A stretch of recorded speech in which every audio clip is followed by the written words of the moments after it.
Hello दोस्तों, welcome to my channel. तो दोस्तों मैं कुछ मोस्ट इंपोर्टेंट क्वेश्चन लेकर आया हूँ प्राचीन इतिहास के, जो कि प्राचीन इतिहास का एक चैप्टर है, प्राचीन भारतीय इतिहास के स्रोत, जो कि सबसे फर्स्ट चैप्टर है।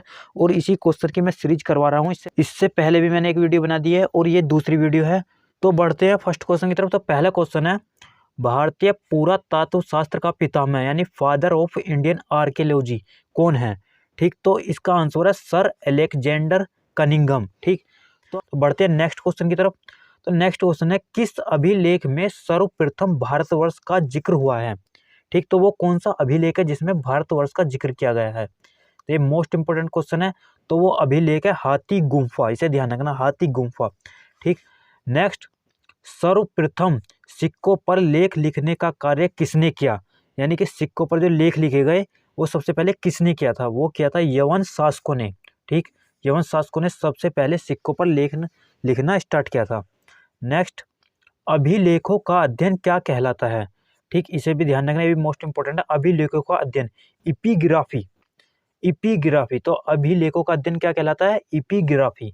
नेक्स्ट, वेद के रचयिता कौन है? ठीक, तो पहली बात तो आपको पता होना चाहिए कि वेद किसे कहते हैं और वेद कितने हैं। तो वेद कितने हैं? 4 वेद हैं। ठीक, ऋग्वेद, सामवेद, यजुर्वेद, अथर्ववेद। ठीक, और ऋग्वेद जो है वो सबसे प्राचीन वेद है, और जो अथर्ववेद है वो सबसे नया वेद है, यानी सबसे बाद का वेद है।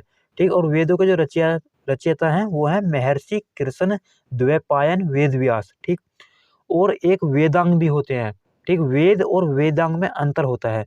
तो वेदांगों की संख्या होती है 6। ठीक, नेक्स्ट क्वेश्चन, कितने लोग विक्रमादित्य की उपाधि ग्रहण कर चुके हैं? ठीक, तो विक्रमादित्य की उपाधि कितने लोग ग्रहण कर चुके हैं? 14। ठीक, और जो सबसे प्रसिद्ध उपाधि थी वो चंद्रगुप्त द्वितीय की थी। ठीक, जो सबसे प्रसिद्ध उपाधि किसकी? चंद्रगुप्त द्वितीय की। नेक्स्ट, किस ब्राह्मण में स्त्री को पुरुष की अर्धांगिनी कहा गया है?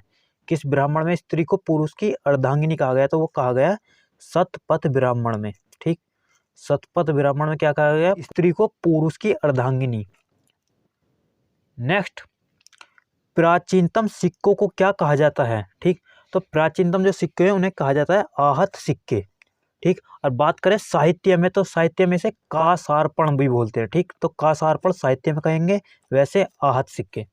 नेक्स्ट, जातक पुस्तक किससे संबंधित है? ठीक, तो जातक पुस्तक संबंधित है बौद्ध धर्म से।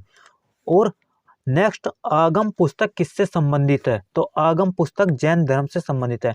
इन दोनों में बहुत कंफ्यूजन होता है, क्योंकि जातक और आगम, ठीक, और जो पुराने हमारे धर्म है वो बौद्ध धर्म है और जैन धर्म है, तो इन दोनों में कंफ्यूजन हो जाता है। तो इस बात का ध्यान रखना है, इसमें जातक पुस्तक जो है वो जय से स्टार्ट होती है, तो जैन धर्म वाला तो उसमें आएगा नहीं।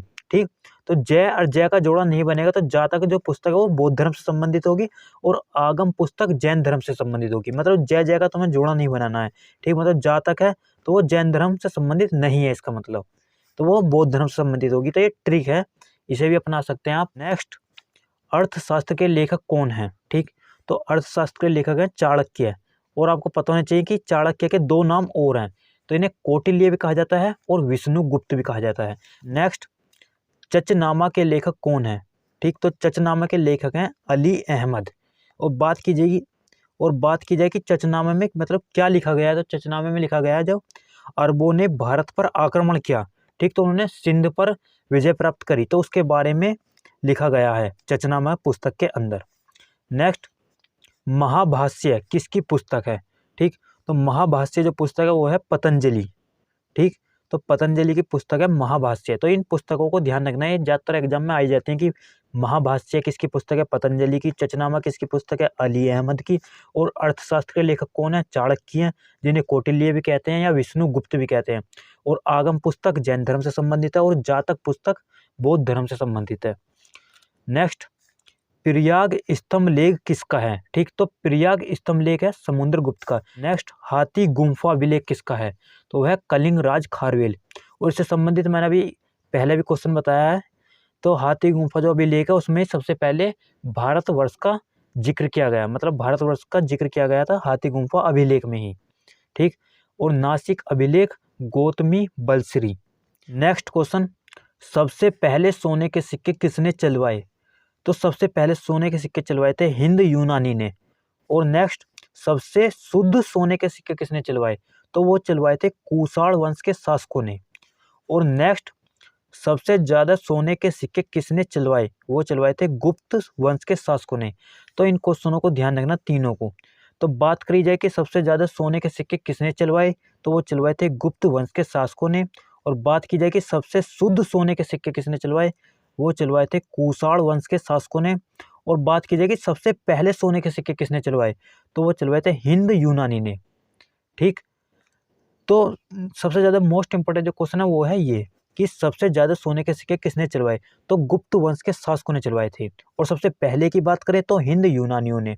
और सबसे शुद्ध सोने के सिक्के की बात करें तो कुषाण वंश के शासकों ने। नेक्स्ट, कौन सा शासक संगीत प्रेमी था, तो वो था समुद्रगुप्त। अब बात करी जाए कि कैसे पता चलता है कि ये संगीत प्रेमी था, वीणा बजाती हुई मुद्रा वाले सिक्के के अनुसार समुद्रगुप्त की पहचान की गई कि ये संगीत प्रेमी थे। तो दोस्तों यही थे कुछ मोस्ट इंपॉर्टेंट क्वेश्चन, और आगे भी मैं इसी प्रकार के क्वेश्चन लेकर आऊँगा। अगर आपको वीडियो अच्छी लगी हो तो please like share and subscribe कर देना। मिलते हैं नेक्स्ट वीडियो में। जब थैंक यू दोस्तों।